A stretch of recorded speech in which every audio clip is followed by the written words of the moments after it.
여러분 안녕하십니까? 세상에 나쁜 팔자는 없다의 사주 멘토 심평 선생입니다. 오늘은 제가 2023년 내년 개묘년 토끼띠 여러분들의 운세에 대해서 간략하게 포인트만 설명드리겠습니다. 토끼띠 여러분들은 집중하셔서 도움이 되시길 바라겠습니다.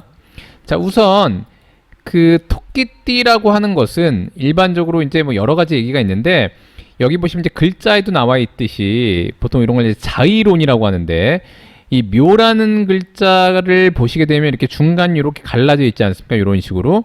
그래서 일반적으로 이제 고전에 보면 이 토끼의 묘를 이렇게 파라고 해서 마치 이렇게 갈라져 있는 것처럼, 깨져 있는 것처럼 이렇게 파라고 해가지고 다른 사람에 비해서 돈이 많이 모여 있다고 하더라도 그 돈이 다시 깨질 확률이 좀 높다라는 표현이 있습니다. 물론 이제 을묘생이다 그런 것은 아니고, 보통 이렇게 을묘생 중에서도 시에 생년월일 시에 또 묘시에 태어났거나 이러면 이제 이 파라는 글자가 좀 왕성해져서 한마디로 좀 돈을 모아놨다고 하더라도 창고가 빌 수 있다라는 표현이 있습니다. 그래서 특히 이제 토끼띠 여러분들 같은 경우에는 이 파라는 글자가 있기 때문에, 그렇다고 이제 다 나쁜 것은 아니고, 파라는 것은 이게 깨트리고 조각하고 뭐 이런 거기 때문에 보통 다른 사람에 비해서 손재주가 좋기도 하고요. 그 다음에 이런 팔자가 이제 뭔가 만들기도 잘하고 그리는 것도 잘 그리고 뭐 인테리어를 한다거나 아니면 이제 메이크업을 한다거나 이런 데도 일단 능력이 있다고 보시면 되고요. 다방면에 또 굉장히 정밀한 어떤 그런 것을 다루는 부분에서도 일단 능력이 있을 수 있기 때문에, 다만 이제 돈이 모였다고 하더라도 돈의 관리가 좀 더 중요한 팔자다라고 일단 보시면 됩니다. 자, 그런데 이렇게 을묘생이 내년 49세가 되는 1975년 을묘생이 이렇게 개묘년을 만나게 되면, 여기 보시다시피 을묘라고 하는 것은 천간도 목이 되고 지지도 목이 되는 데다가, 즉 이것을 이제 을이 묘에 이렇게 동일한 에너지를 가지고 올라와 있는 것을 보통 이제 시운성이라는 기법이 있는데, 거기서 표현하면 이제 걸록에 올라와 있다라고 해서 굉장히 왕성한 기운을 가지고 있게 됩니다. 그래서 원래 사주팔자에서 총 8자 중에 요 을묘라는 글자는 굉장히 강하기 때문에 일반적으로 1을 기준으로 보더라도 요 을묘라는 글자를 왕성하게 사용하도록 되어 있습니다. 자, 그런데 을묘생이 연을 기준으로 보자면 이렇게 개묘년을 만나게 된 것이기 때문에 요 개라는 글자는 수가 되고, 그 다음에 아까 얘기한 걸록이라고 하는 에너지가 이렇게 두 개가 더블이 되지 않습니까? 이것도 이제 목이 되는 것이니까. 그래서 보통 이렇게 걸록이라고 하는 자신과 같은 에너지를 만나게 되면은 보통 이제 을묘생이 과거로부터 조금 준비를 해서 뭔가 공부하고 그 다음에 이제 뭐 자격증을 딴다거나 이런 행위들을 해왔을 때, 본인이 뭔가 독립적인 무언가를 하고 싶을 때 요 개묘년이 일단 나쁘지 않다는 것을 의미하게 되는데, 아까도 얘기했던 것처럼 을이 묘의 걸록인데 또 걸록이 왔지 않습니까? 그래서 한마디로 독립자립을 할 수 있는 인자가 왔다고 보시면 되고, 근데 이렇게 독립자립을 할 수 있는 인자를 만들어내는 요 개라는 글자가 바로 인수라고 해서 본인이 공부한 거, 자격증, 그다음에 본인보다 윗사람을 의미하기도 하고, 그다음에 권한을 의미하기도 하고, 그다음에 인허가 같은 것을 의미하기도 하기 때문에 보통 이제 자신이 갖고 있었던 어떤 능력을 발휘할 수 있는, 약간 독립해서 뭔가 발휘할 수 있는 그런 기반을 만드는 해로 삼으면 나쁘지 않다라고 일단 보시면 됩니다. 다만 이제 좀 조심해야 될 것은 뭐냐면, 이민년, 그러니까 올해부터 좀 준비가 되어 있던 분들이 내년 개묘년이 됐을 때 본인의 본명년을 만나면서 본인의 에너지가 굉장히 장성에 이르는 굉장히 높은 에너지를 발휘하게 되지 않습니까? 그래서 이럴 때 독립하는 식으로 일단 나쁘지 않다라고 보시면 되고요. 더군다나 이 개라는 글자는 자격증을 의미하고 공부를 의미하기도 하는데, 이 글자가 이렇게 무를 끌어온다고 제가 여러 번 강조했는데, 그렇다 그러면 이제 을은 무를 이렇게 극해서 본인의 정제, 즉 뭐냐면 이제 우리가 월급제물처럼 그래도 좀 동일한 금액을 매월 따박따박 받을 수 있는 그런 돈을 만들어내는 계기가 되기도 하기 때문에, 을묘생 분들 같은 경우에는 잘 준비해서 내년에 한번 독립해보는 것도 나쁘지 않다라고 일단 보시면 됩니다. 자, 그런데 을묘만 보면 그러한데, 사실 이제 사주팔자를 다 봤을 때 이 을묘생이 전혀 사업에 적합하지 않을 수도 있게 됩니다. 그래서 그런 거는 좀 주의하시되, 일단 을묘를 기준으로 보면 다른 팔자에 비해서는 내년에 독립자립을 하되 본인이 공부했던 기반을 가지고 한다면 상당히 유리한 방향으로 흐를 수 있다라고 일단 보시면 됩니다. 자, 그 다음에 두 번째로 이제 정묘생이 됩니다. 자, 정묘생 같은 경우에는 이 개라는 글자는 수가 되고 이 묘라는 글자는 목이 된다고 말씀드렸기 때문에 특히나 이 정 밑에 있는 묘도 목이 되니까 이것은 뭐냐면 목생화에서 인수를 깔고 있게 되어 있습니다. 그래서 기본적으로 자기가 그냥 평생 기본 자기가 공부했던 학문을 기반으로 살아가는 어떤 인생이 많은데 그럴 때 이 묘가 겹치게 되니까 굉장히 왕성해지지 않습니까? 그래서 결국 뭐냐면 그동안 본인이 계속 공부했던 것, 잠재력 속에서 공부했던 것들 37세가 되는 분들 같은 경우에는 공부한 것을 바탕으로 이 묘가 두 개 겹치게 되면 유라는 기운을 끌어오게 되어 있는데 유는 곧 정이 볼 때는 화극금에서 이것은 곧 재물이 되는 것입니다. 그래서 특히 유는 편재여서 본인의 노력에 따른 좀 더 많은 돈을 벌 수 있는 에너지가 됩니다. 그래서 특히 이제 37세 같은 경우에는 만약에 본인이 공부했던 것을 가지고 자격증을 따서 그 자격증을 활용을 하는데 어떤 그 조직과 연계되는 측면이라고 한다면, 왜냐면 이 개라는 글자가 수국화에서 이건 조직을 의미하는 관이 되지 않습니까? 그래서 조직과 연계된다고 한다면 이 묘가 두 개 모여서 유라고 하는 한마디로 편재를 끌고 와서 의도치 않게 뭔가 계약이라든가 이런 걸 통해서 본인이 돈을 벌 수 있는 계기가 될 수 있다라고 일단 보시면 되고요. 특히 이제 정묘생 같은 경우에는 37세에 본인이 원래 뭔가 이렇게 약간 그 프리랜서와 같은 일들을 하는 분들도 유리하고요. 그 다음에 이제 약간의 전문직, 뭐 세무회계사라던가 이런 쪽에 자격증을 가지고 일하시는 분들 같은 경우에는 내년에 여러 업체와 계약을 통해서 좀 더 예기치 못했던 약간의 그 매출의 상승이라던가 이런 것들이 일어날 수 있다라고 일단 보시면 됩니다.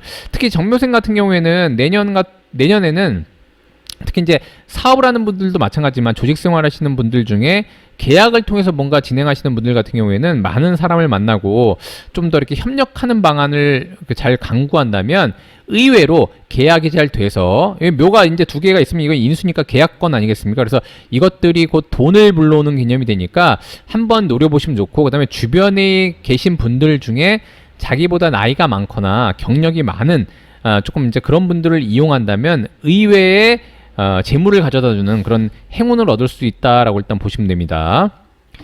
자, 그 다음에 1999년 내년에 25세가 되는 기묘생, 그 다음에 1939년 내년에 85세가 되는 기묘생 같은 경우에도, 자, 여기 보시면 예를 들어서 기묘생 25세 같은 경우에는 개라는 글자는 수가 된다고 말씀드렸는데, 여기 보시면 이제 기묘만 보게 되면 기는 토가 되고요. 그 다음에 묘는 목이 됩니다. 그래서 이렇게 목극토를 해서 즉 관을 깔고 있는 구조가 되는데, 이 묘가 두 개를 만났으니까 관이 굉장히 왕성해진 거 아니겠습니까? 근데 그 관 위에 즉 개라는 글자가 와서 이것은 곧 재물이 되니까 기묘생 같은 경우에는 만약에 취업을 하되 영업직이라던가 이제 여자분들 중에서도, 그다음에 이제 무슨 판매직이라던가 아니면 이제 외부를 돌아다니면서 다양한 사람들을 만나면서 일을 하는 구조이지만 조직과 연계해서 조직에 속해서 하는 사람 같은 경우에는 의외로 취업이 될 수도 있고요. 그다음에 이제 그 이유가 뭐냐면 이제 요게 관인데 관 위에 돈이 올라와 있으니까 조직으로부터 돈을 버는 행위를 할 수 있다는 것을 의미하게 되니까 기묘생 같은 경우에는 만약에 25세 여성분들 같은 경우에, 남성분들 같은 경우에도 이제 취업을 하시는 분이 있을 수 있는데 조직에 가담해서 일을 하려고 하는 분들이라던가 아니면 본인이 기존에 많이 노력을 했다가 조직 내에서 뭔가 단계가 올라가서 연봉을 올릴 수 있는 그런 기회가 있으신 분들 같은 경우에는 내년 개묘년을 노려보면 상당히 좀 도움이 된다라고 일단 보시면 되고요. 그다음에 이제 85세가 되는 기묘생 같은 경우에도 마찬가지로 관이 왕성해지고 그 위에 돈이 오는 것이니까 의외로 군관청으로부터 뭔가 보상받을 일 그런 게 있다 그러면 유리하고요.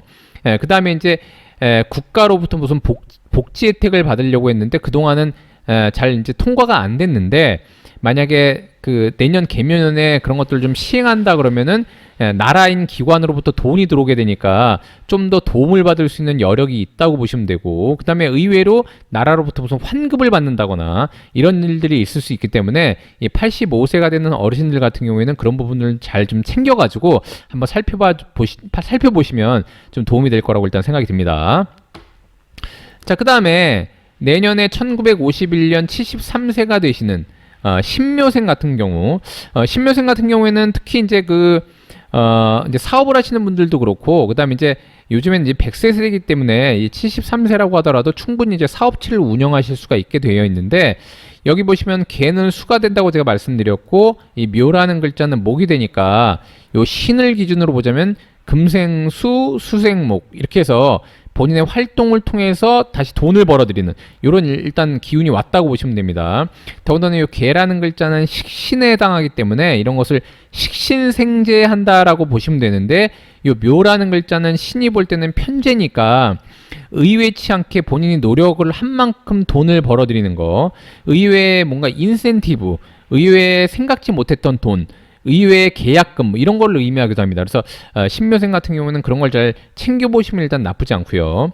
더군다나 이제 신묘생 같은 경우에는 요 개라는 글자가 무를 끌어온다고 말씀드렸는데, 이 무라는 글자는 신한테는 토생금하니까 인수영역이 되지 않습니까? 그래서 본인의 활동을 통해서 개인적인 명예도 취할 수 있는 그런 구조가 되니까, 본인이 속한 조직이라던가 본인이 같이 있는 무슨 동아리라던가 동호회라던가 본인이 속한 단체에서 활동을 열심히 하시면 상당한 그 효과를 보고 좀 역량이 강화될 수 있다라고 일단 보시면 됩니다. 자, 그 다음에 내년 1963년 61세가 되시는, 그러니까 1963년생이 되시는데, 이 계묘생 같은 경우, 특히 내년에 계묘생 같은 경우는 이제 환갑이 됩니다. 즉 뭐냐면 이제 본인의 어떤 인생의 수레바퀴를 한 바퀴 돈 셈이 되는데, 자, 엄밀히 말하면 이제 과학적으로 볼 때 인간의 한계 수명은 120세 정도로 보고 있기 때문에, 이 61세가 되는 환갑은 곧 반환점을, 즉 전환점을 돈다고 일단 보시면 됩니다. 그래서 결국에 뭐냐면 이제 자기의 에너지를 동일한 기운을 만남으로써 뭔가 이제 그 전환점을 한 바퀴 돈다고 일단 보시면 되고요. 특히나 이 계묘생 같은 경우에는 이 묘라는 글자가 두 개 있는데, 이것은 곧 수생목해서 본인의 활동을 왕성하게 하는 글자가 되는 것이죠. 그래서 결국 뭐냐면 이제 자기의 기운이 이렇게 데칼코마니가 돼서 마치 새로 태어난 기분으로 활동을 강화하면 일단 나쁘지 않고요. 61세라고 하더라도 충분히 운동하고 노력하고 하면은 얼마든지 아주 그냥 높은 그런 그 위치에 오를 수도 있고요. 그 다음에 이제 자신이 생각하는 어떤 그런 목표에 도달할 수가 있기 때문에 걱정하실 필요가 없게 됩니다. 더군다나 이렇게 묘라는 글자가 두 개 만나면 유를 끌어온다고 제가 이렇게 말씀드렸는데, 이 유라는 글자는 뭐냐면은 한마디로 금생수에서 본인을 돕는 인자가 되기도 합니다. 그래서 즉 뭐냐면 이제 개라는 글자는 본인과 유사한 사람을 의미하고, 그런 사람들과 함께 활동을 강화한다면, 이 묘는 곧 활동을 의미합니다. 활동을 강화하면은 유라는 글자를 끌어와서, 유는 곧 금생수하니까 의외로 본인을 돕는 환경을 만나거나 본인을 돕는 사람들을 만남으로써 상당히 좀 좋은 어떤 해로 맞이할 수 있다라고 일단 보시면 됩니다. 자, 다만 이제 주의해야 되는 것은 묘가 이렇게 두 개가 겹치면, 이건 다른 분들도 마찬가지인데, 의외로 이 목이 왕성하게 되니까 목이라는 글자는 토를 극하게 돼서, 토라는 것은 곧 비위를 의미하니까 평소에 비위가 안 좋으셨던 분들은 유의하시는 게 좋고요. 즉 뭐냐면 이제 뭐 신경성 위장 장애라던가 아니면 이제 보통 위궤양이 있으셨던 분들, 이런 분들은 상당히 좀 주의하시는 게 좋고, 두 번째는 뭐냐면 이제 금이 굉장히 약화됩니다. 그래서 남자 같은 경우에는 특히나 대장을 조심하고 호흡기 질환을 조심하고, 그다음에 여성분들 같은 경우도 마찬가지로 대장을 유의하되, 특히 이제 유방 쪽에 약간의 질환들이 있었던 분들이라던가 이런 분들은 그쪽을 좀 체크하셔가지고 관리하시는 게 일단 필요해 보인다라고 일단 보시면 됩니다. 자, 오늘은 제가 이렇게 2023년 내년 계묘년에 우리 토끼띠 여러분들의 운세에 대해서 간략하게 설명드려봤는데요. 여러분께 도움이 되셨길 바라고요. 여러분이 구독해 주시면 희망은 제가 드리겠습니다. 이상 세상 나쁜 팔자는 없다의 사주 멘토 심평 선생이었습니다. 감사합니다.